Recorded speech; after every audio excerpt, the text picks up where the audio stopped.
Hello,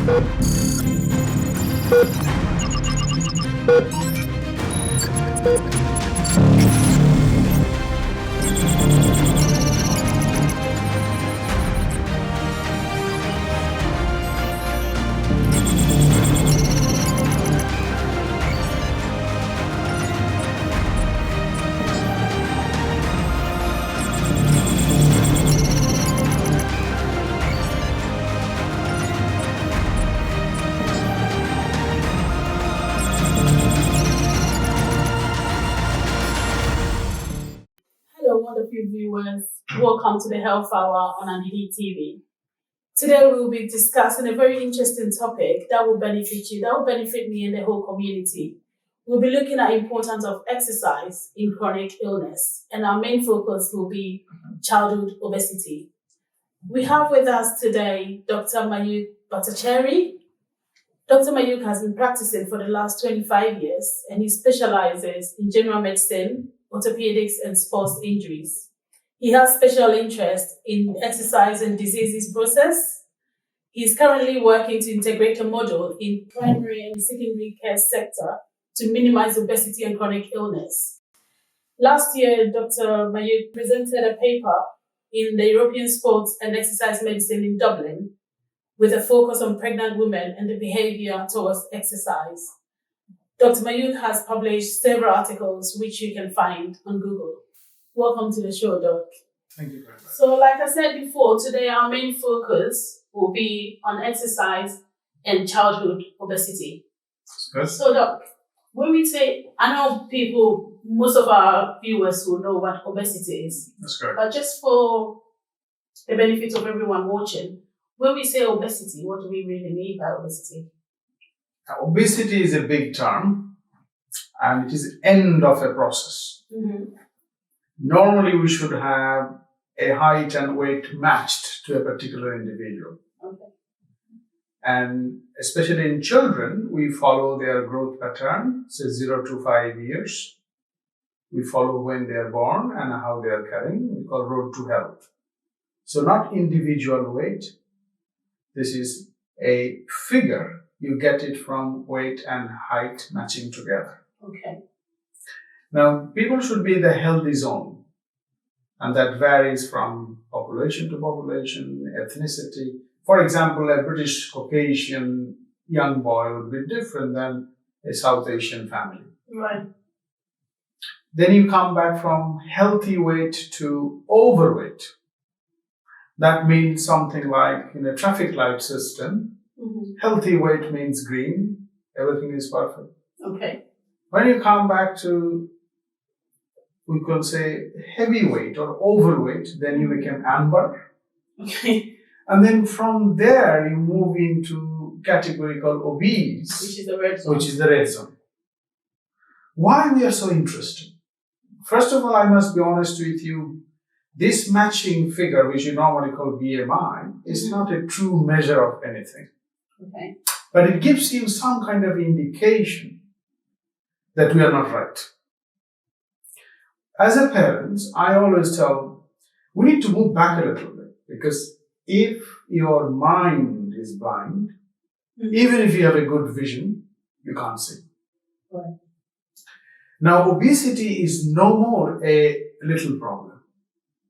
This is an endemic problem. This is an epidemic problem. We are seeing more and more obese children in socio-economically, I should say, parents who are below the income scale. Right. That means people who are poor, impoverished, they are also facing the same crisis. Okay. Before we go into that, since we'll be focusing more on obesity in childhood, let's start with the mother. Yes, You know, that absolutely. the journey from pregnancy. This is exactly my point. Yeah. That if we want to understand obesity in childhood, it's not obesity of a child. Yeah. It's in childhood means you're thinking from 0 to 5 years, then 5 years to 18, up until they become adults. Yeah. We need to go back to the mom first, when they're conceiving. Yeah. What is the mother's understanding about obesity? How she's going to prevent heavy weight during her pregnancy, and what are the complications she will face? not following an ideal weight. And then naturally, the mother's health will be at risk. And indirectly, the unborn baby will also face the same consequences. And we have been seeing that in our antenatal pregnancy care, that the obese mothers tend to have more medical problems during delivery, even after delivery, and then gently it is passing on to a child. So I tell my parents that the child is a combination of mom and dad genetic information. Right. So if something wrong in mommy's genetic information and daddy's genetic information, they will pass on to the child's body. Now, there are three factors in it. One is that genetic information, followed by the environmental factors. Okay. Together will make that child more vulnerable towards a process where an wellness of a child would be an illness at later life. Right. So in a childhood, obesity is... I just need you to explain that again. Yes. The wellness of a child. Wellness of a child. Illness in later life. Okay. Even if you do not see the problem now, problem is brewing, problem is coming towards. So the best description I can give, when you hear that the hurricane is coming, you board your windows up so that it doesn't cause enormous damage to your property or etc. Same thing. So if a child is obese or becoming obese when they're 14, it is expected they will have a bigger life-threatening situation, serious illnesses. All are in the pipeline, coming and coming and coming. And that actually essentially lead you to a very poor quality of life. So what are some of the things mom should be doing during pregnancy to avoid some of these complications or, leading them to being obese and then affecting the baby? Yes. So here, again, we are actually trying to understand two different processes. One is mom and also unborn child. Unborn child, yeah. The best way to think this is a healthy diet is a big option. Right. Because I always do a simple calculation that if your income is excess and your expenditure is less, you begin to save more. Yeah. So if your energy intake is high and you don't spend it, the result effect is that you will save it. Now the body is very clever. The body tries to save it in the form of fat. Because when you break down some fatty tissue, it gives you more calorie. If you break down carbohydrate, a little bit less. If you break down protein, a little bit less. So if you use all the time excess energy, for example, you need 100 and every time you're taking 150 or 200, you are actually saving. And in a pregnancy journey of a mom, we have seen the first 3 months is okay because weight is not a problem. Second, mom became more sedentary. Third, because of, I should say, structure, anatomical disadvantage, and the fear of fall, mom tend to do less and less. But what we have seen, the intake gradually goes bigger and bigger and bigger. Yeah. Frequency of taking food became numerous times because belly is now big. One time they cannot take more. So the frequency of meal intake is higher, exercise is less, and the resultant effect is mom is much more, I should say, from green to amber or amber to red now. So what actually happened, it goes into the head and your brain somehow used to that kind of energy intake. So even if you stop the process, I personally feel that kind of information has now passed into your baby. And you will be tendent to feed your baby in the same direction. Okay. So instead of normal feeding, you will begin to overfeed. Because you don't do any exercise. So naturally, baby will do less and less and less. Maybe they will have more television time when they grow up. But is it safe to be exercising during pregnancy? Yes. This is what we have produced a guideline from our chief medical officer. We have seen the benefits of exercise. For example, I personally has done some studies where I looked into pregnant mother who goes to gym, who does regular exercise, daily activities of living. Their pulse rate is lower than people who are sedentary life. Okay.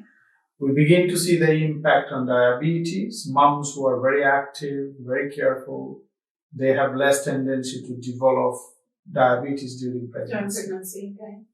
We have seen moms who are doing a lot of exercise, they tend to get less lower belly pain, back pain, leg pain, and thereby they use less and less painkillers as well. Right.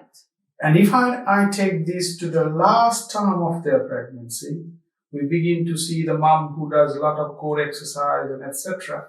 They have a very, very natural birthing process. Okay. They use less painkiller during their postnatal, which is say 0 to 2 days when people are in a lot of pain before, and less discomfort. They get a better sleep, so they don't take. Their mental health improves. So there are multiple different levels of advantage of doing exercise. Right. The recommendation is very simple. What we say, short, sharp is better. Avoid heavy instrument lifting. Swimming as long as you can do. And make sure your body is hydrated. And 30 minutes is enough.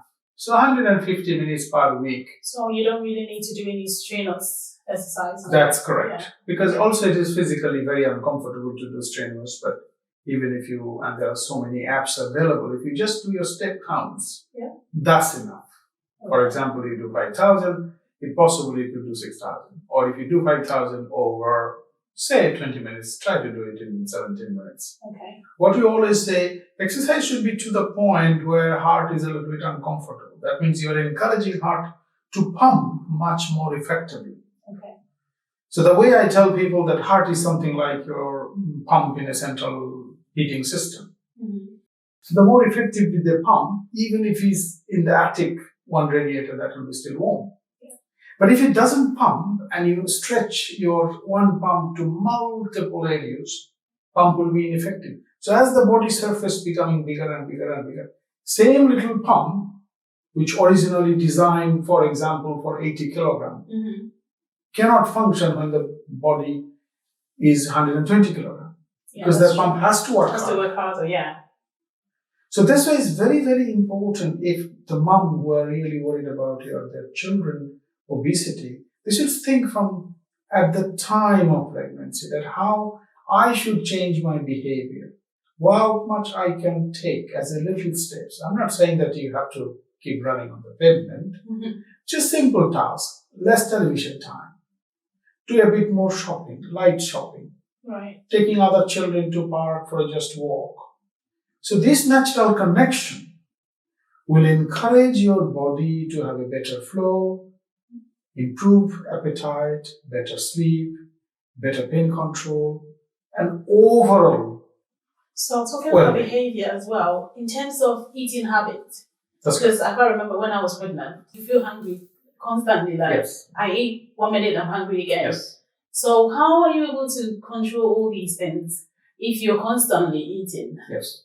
So this hunger is actually in your mind. I am feeling hungry, I want to eat. In that case, you may have to train your mind, or you have chosen a wrong food which does not generate enough energy. That's why you feel hungry. So there are two aspects here, and there is no easy solution. But the best way, if you begin to understand how much calorie I need, so it's a bit of calculation, that if I need 500, I will take it 100 every time, 5 times. But once I have taken 300 already, I'll rather not take. That doesn't mean you starve. You choose a food type which does not generate that much energy. For example, banana and cucumber. Say, for example, you take a banana and you get 100, but you might need 20 of cucumber to get 100. So when you are choosing low energy, think something cucumber, When you think you need a bigger energy, they think of a banana. Okay, I see. And another thing I tell moms that please replace all your juice into water. So every time you feel like, try to have some water. Mm-hmm. If you find it difficult, you can have a flavored water. But don't just jump into juice only. I have seen many mothers comes to me, they take 3-4 liters of oranges because they cannot eat. Mm. I think that's bad for your health. It is an increased consumption of Because you sugar. need a balanced diet. That's correct. There is no fiber in it. High risk of dental problem because that sugar stays in your mouth. Yeah. And then you invite a bigger problem. Here is my conversion that you are well before, mm-hmm. you choose a lifestyle, and then you become ill.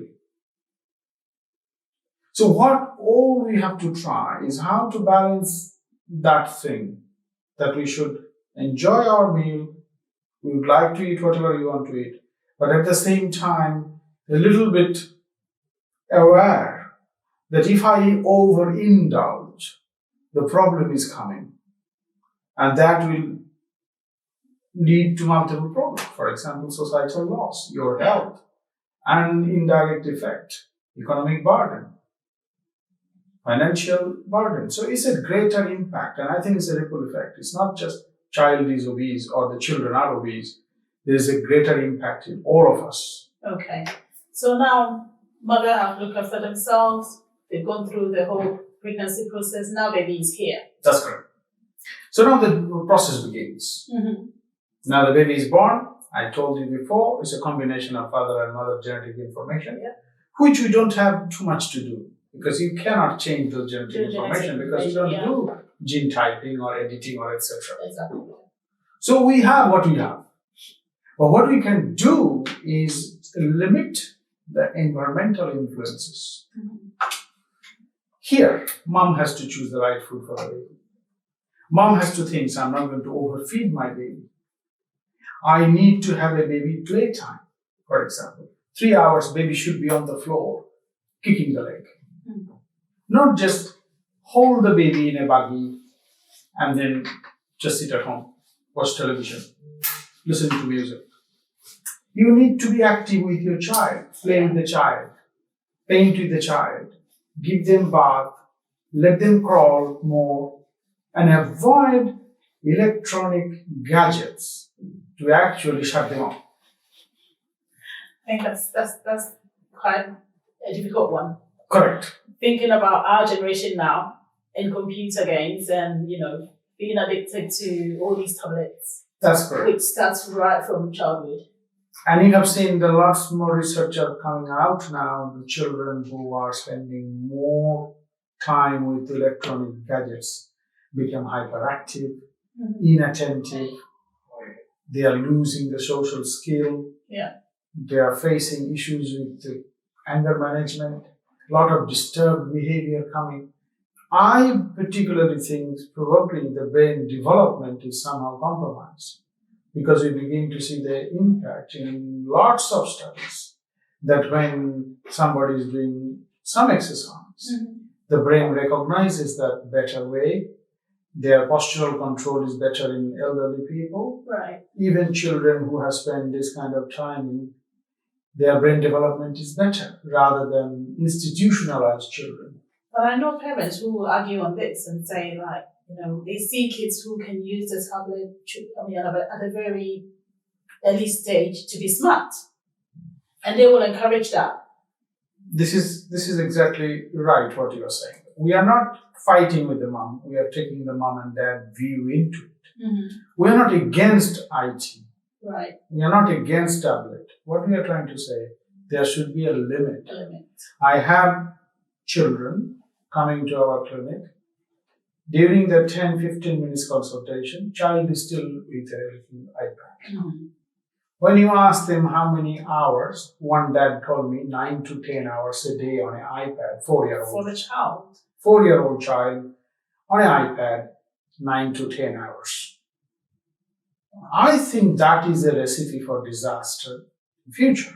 It's a big problem. Yeah. It will affect their muscles, it will affect their eyesight, it will affect their brain. And I think if you continuously feed this high frequency stimulus into your brain adapt in a different way.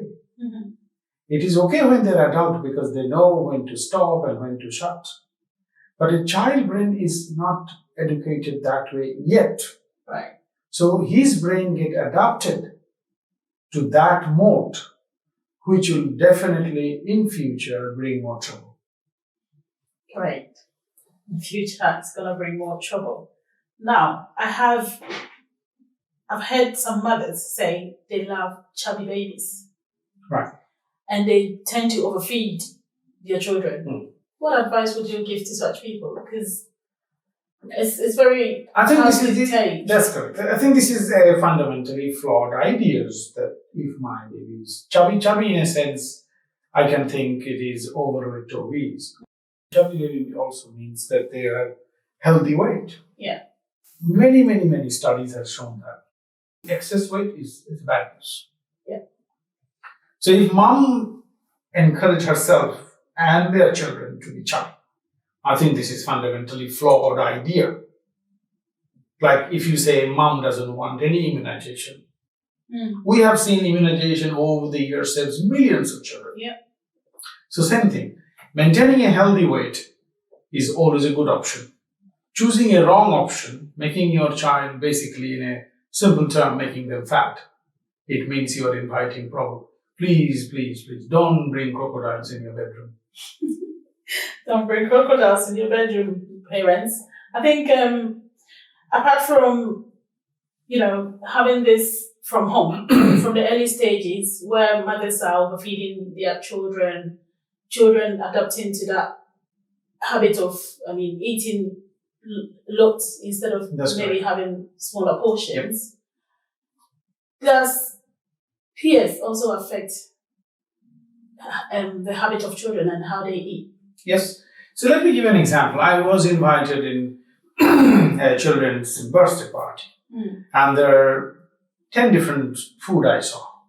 And out of 10 different food, 8 is basically sweet, and cakes and etc. So here I think what is important is not to demonize these parents, but help them to understand why out of 10 different types of food, you should have 8 is full of sugar. And not only full of sugar and fat. So indirectly, this is reflecting their dietary habit. Okay. Indirectly, it is also giving us an indication that this family needs a greater help in terms of education. Not that affordability is a question, not that they don't know what to eat, probably they don't know what is the right type of food for them. Okay. It could have been easily replaced by a combination of low-carb food, vegetables, etc., where you can minimize the balance. For example, I always say 5 a day. If morning doesn't provide you 5 a day, you can have 1 in the morning, 2 in the afternoon, and 3 in the evening, something like that. Why we say that? Because we have thoroughly done lots of research, and it shows these kind of population has bigger problem when they avoid this 5 a day. People who are eating 5 a day, they have a better health.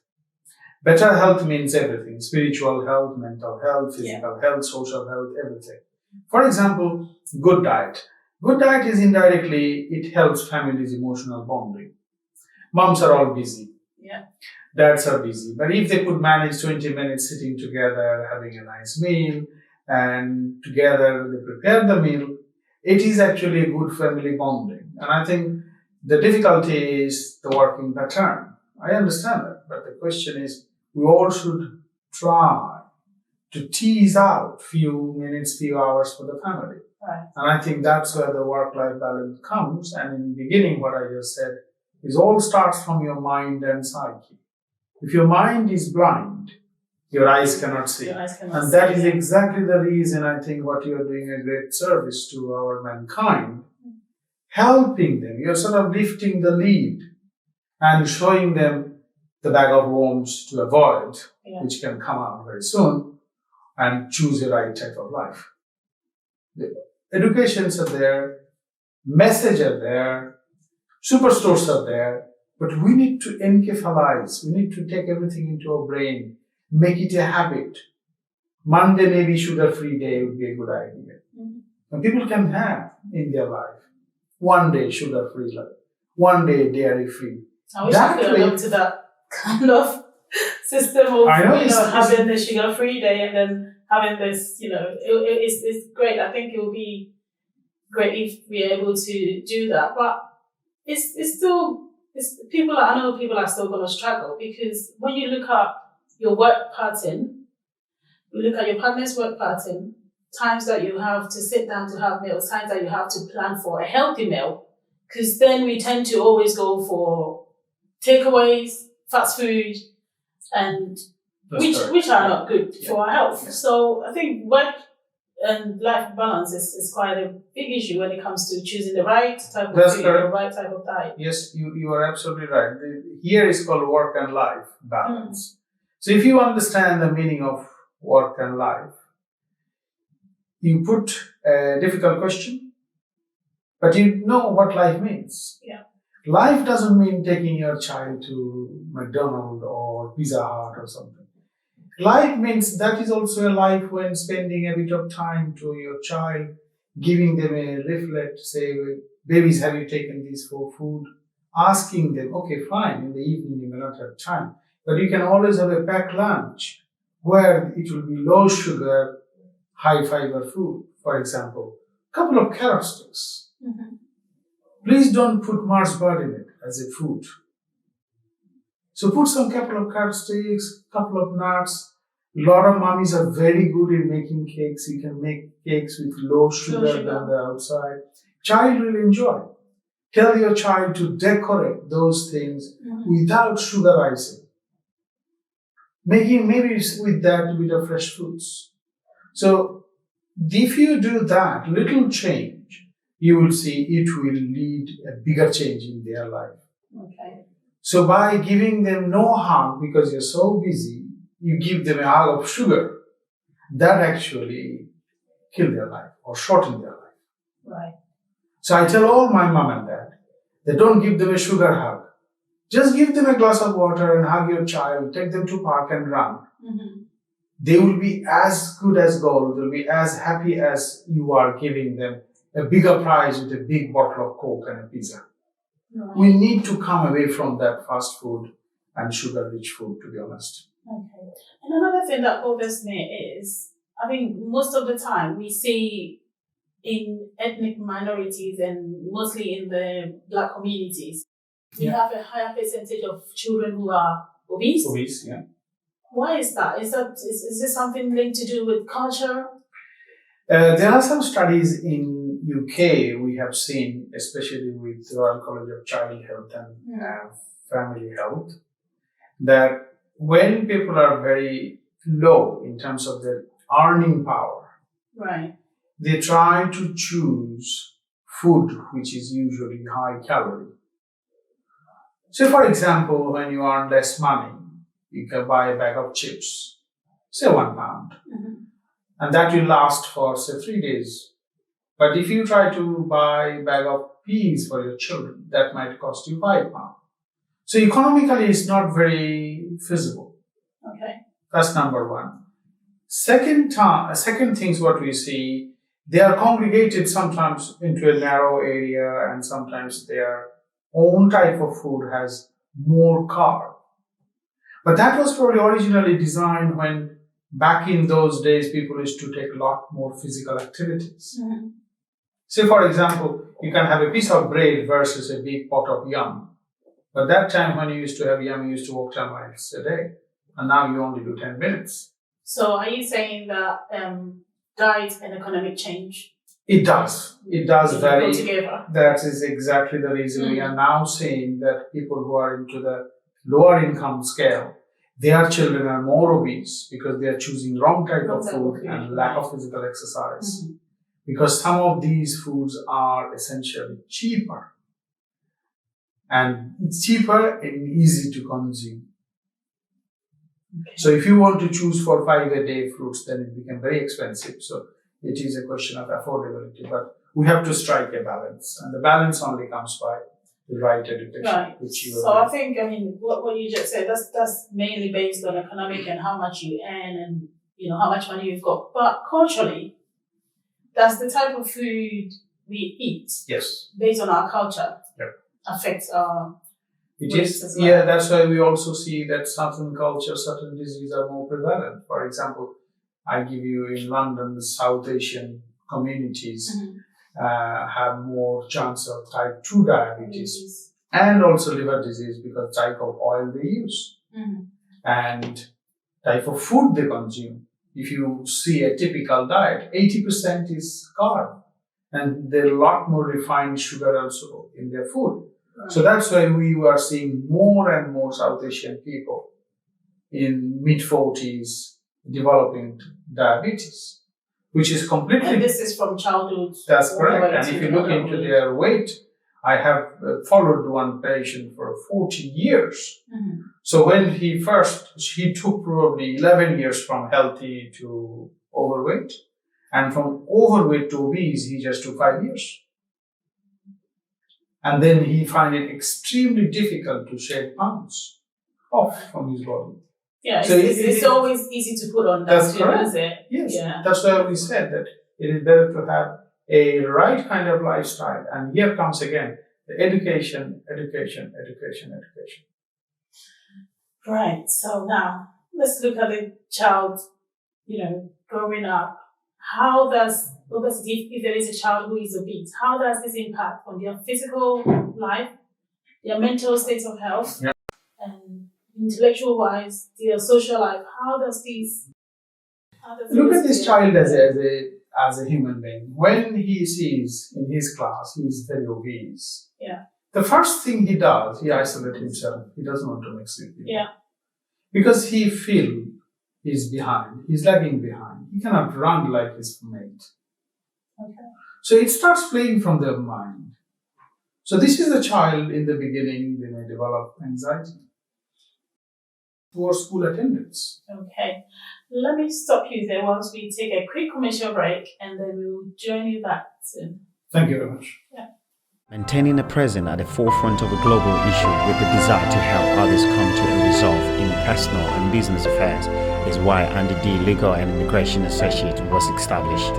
We specialize in overseas British passport applications, bails and temporary admission, deportation and detention cases. The profound pattern in achieving positive results with fragile cases in immigration, nationality, European Union and human rights law, adoption, marriage, divorce, litigation, and so on, up to date, has been broken, and that is why our client base continues to expand. We also do representations at the UK border agencies and overseas consulate, human rights law, and settlement and leave to remain applications. We have the right keys to unlock any case across the spectrum of law, locally in London and across the borders in Ghana, where our other branches are established. We are located at 44 Broadway, Stratford, E15 1XH. Our telephone number is 0203 1300 751. Hello, welcome back. So Doc, before we went for the break, we were talking about the impact of obesity on the children's physical, intellectual, social lifestyle. Right, that's correct. So let's start from the beginning. I said obesity is a very big term. The child was healthy before, definitely, and then gone to overweight, and then so this is a continuum. This is not a one day, one diagnosis. Right. So if I put that child into that scale, that he is moving from healthy weight, overweight, then obese.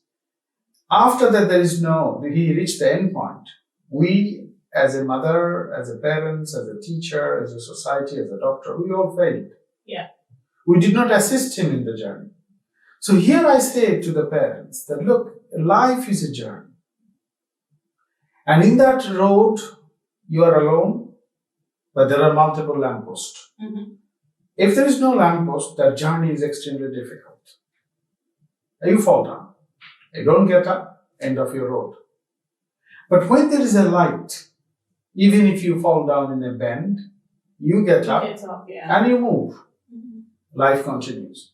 So this young child who was born okay, healthy, becoming overweight, we ignored that problem. But there was a lamppost. The lamppost was the doctor, the health visitor, the immunization book. The red book is telling that he is going one and Yep. one and one. From He the reached- beginning to the number. That's correct. He has reached above 95 percentile and he is having multiple skin spots, infection. He doesn't want to play. He's sitting at home. Then more he is home, he's eating more. So it's like a cycle. Right. He's not going from his bedroom to living room to outdoor to play, but he's more quickly going from his living room to the fridge. And he's picking up a tub of ice cream, sitting in front of the television and eating it. So I always tell mom to think from the head end. This boy will be isolated.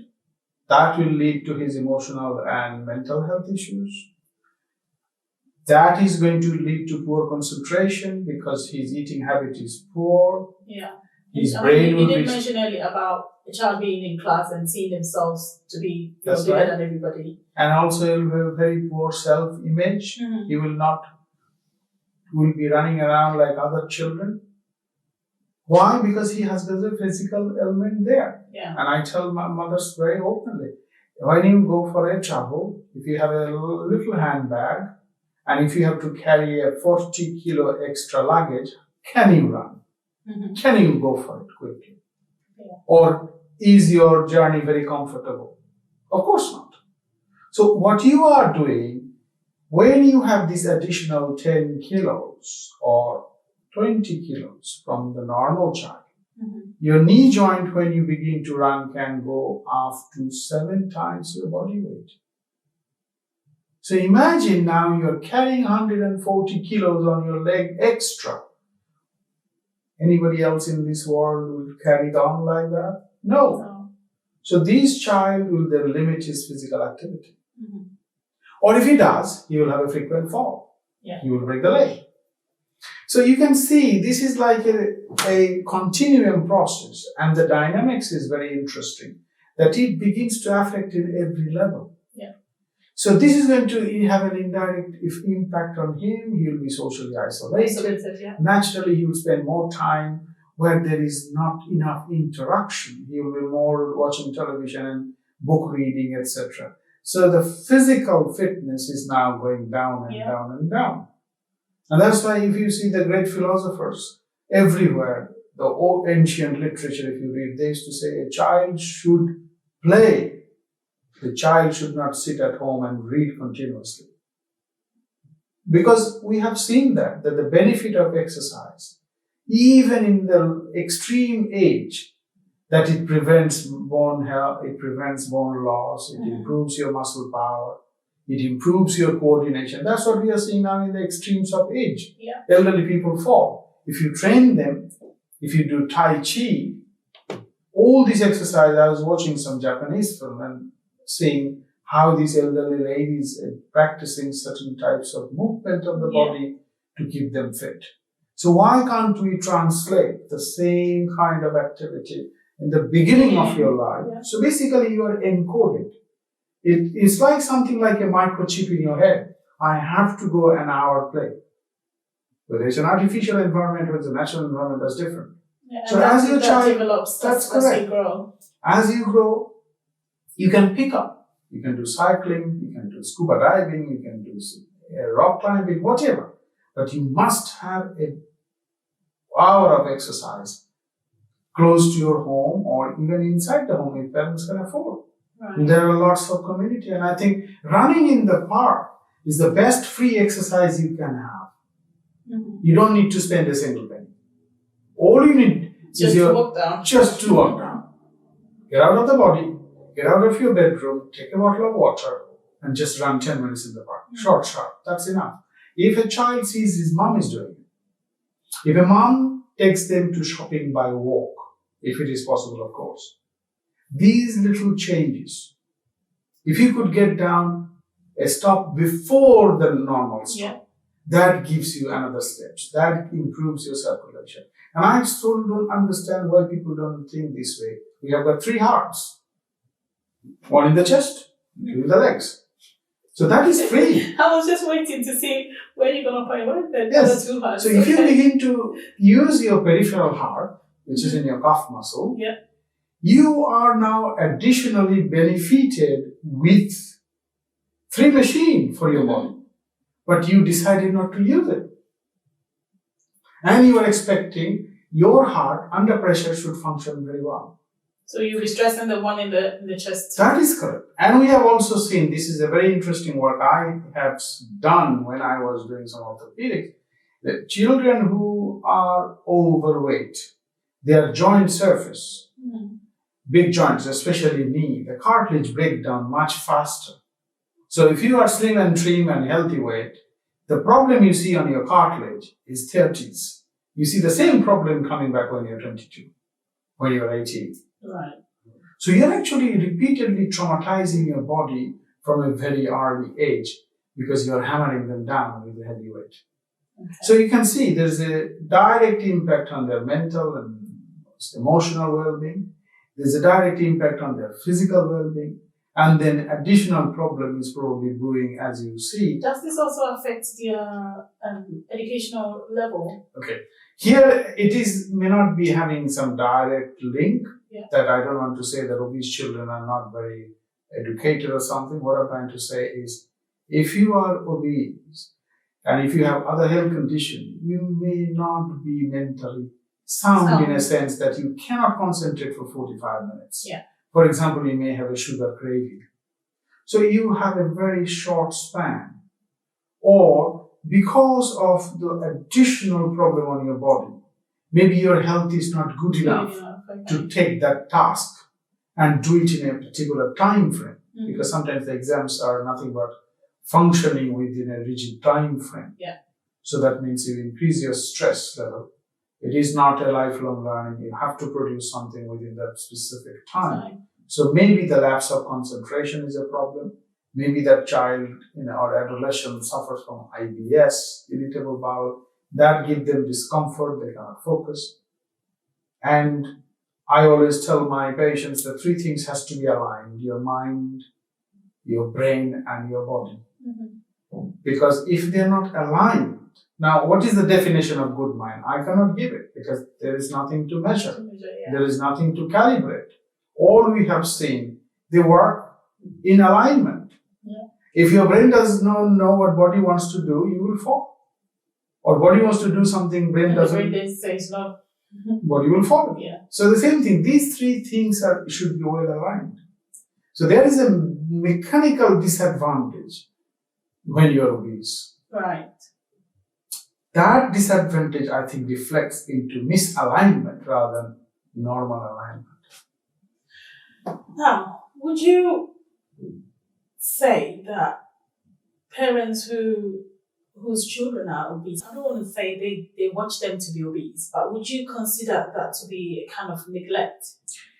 There are 2 extremes. First, I will say they have got a different health belief. That could be environmental, that could be societal. Okay. They may still think that you need to be chubby to prove that you're a well-off person. You need to have a bigger car and not walk down. So it's a perception. It's a belief mom and dad has got it. So it's not that they're telling their child, please do it. What they're telling to their children is follow my lifestyle. Yeah. Because they picked that That's from correct. infancy. So it's something like your volcanic eruption. We see the volcanoes, but when it erupts and there is nothing to stop. Yeah. So I tell my patients that when you are obese, you're actually sitting on a volcano. It might not erupt, but there's a high probability it may. And when it does, nothing I can do about it. Yeah, exactly. For example, if you develop a obesity-related cancer, nothing I can do to stop it. Brain, bowel, etc., whatever you call it. If you develop diabetes, nothing I can do, you already developed it. But your body has given you some chance that you are pre-diabetic because of your overweight. Yeah. If you would have done something, we would have pushed it away. Yeah. Colonic cancer, heart attack, high cholesterol, hypertension. These are all obesity linked, associated, influenced, which is primarily preventable. If you start early. If you start early. But it's very difficult when it gets neglected and then patients end up with, I always tell patients that like your life, there are 3 phases. Any organ you see, first they go into a functional adaptation. So as I get old and obese, my body is getting used to it. So that is a functional adaptation. Then the organ begins to behave funny, which is dysfunction. Yeah. Sometimes good, sometimes bad. And then the same organ under this pressure will now begin to degenerate. That means complete malfunction. Yeah. So although you got 2-3 warning shots, you did not take action. That's correct. So sometimes I said, if you cannot be proactive, please be reactive. Yeah. But don't let it go to that stage.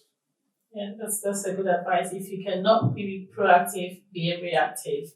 So now, if you have someone that says, I'm not going to do anything about my diet, I'm not going to exercise because at the end of the day, everybody in my family is obese. So no advice or whatsoever you give to this person will change their mind. They will just continue eating and, not taking care of whatever calories or whatever they're eating, how the amount of food they're taking in, and they are just there. And that's correct. Well, I think, what can you do about this? So if you have such a patient in your consultation. Yeah, I think this is one thing I find pretty much with everybody. Because human mind is such a thing. Human mind doesn't like to change. What I tell them very clearly, that everybody has to change. And everybody has to change. If you are careful enough and clever enough, you change with time. So it is always important to sow the seed. As a healthcare professional, I am not a policeman. Yeah. But as a healthcare professional, I think I'm more of an advocate. So what I try to do in these cases, I lay out the benefits of doing exercise.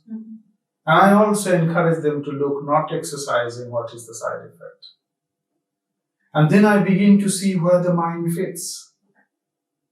If the mind is fitting towards the benefit aspect, then it's an easy game.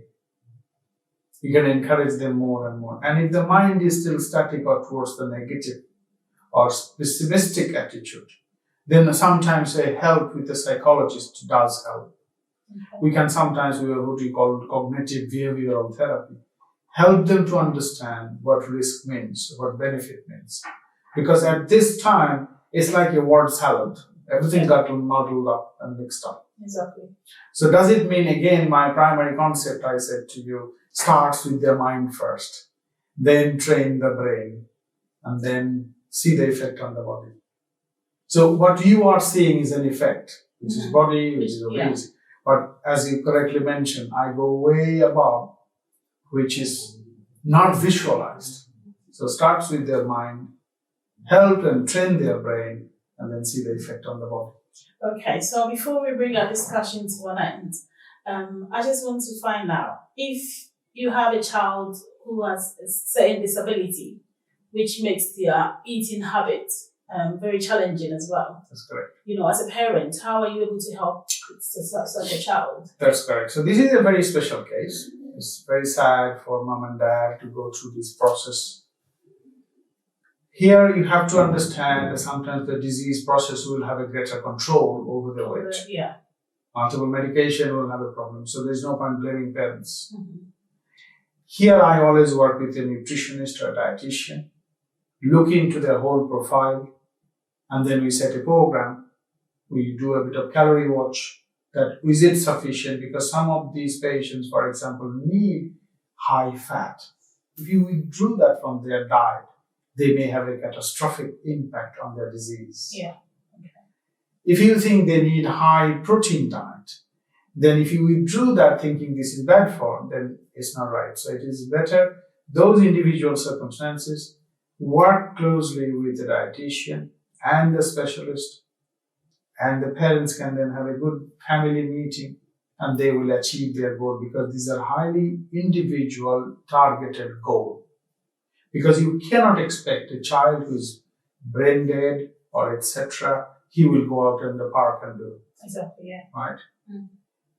Or a child who has got challenging behavior, mental disability, multiple antipsychotic drugs from a very early age. You can't leave them in the wild that he will do a bit of rock climbing. Exactly, yeah. So these are highly specific, where individual therapist has a greater role to play. We need to work with their carer to see a bit more mobility would be helpful. Mm-hmm. Small tasks whether it be helpful. And then replacing the right kind of food, okay? And that does help. So instead of, for example, they can go out in the park but not play, but avoid that time sitting and having some crisp and watching television. These kinds of little change. I think with children who have like mobility issues, That's correct. there's very little that they can do. I'll rephrase that word. Yeah. They can do selective. Suppose if you have a poor mobility on the lower part, upper body is still okay, then you can do the upper body one. Okay.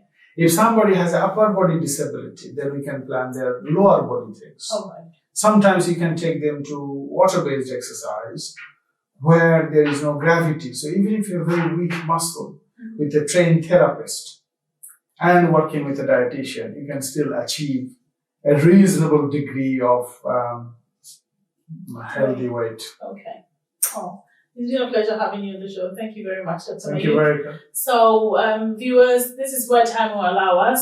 But I want you to stay tuned to watch our next segments, because we'll be talking about the main impact, the main long-term impact in terms of a child with obesity and their adulthood life, all the way to elderly, stage. So we'll be looking at diabetes, we'll be looking at chronic heart disease, we'll be looking at cancer. So please stay tuned and keep it locked to Anidit TV. See you next time.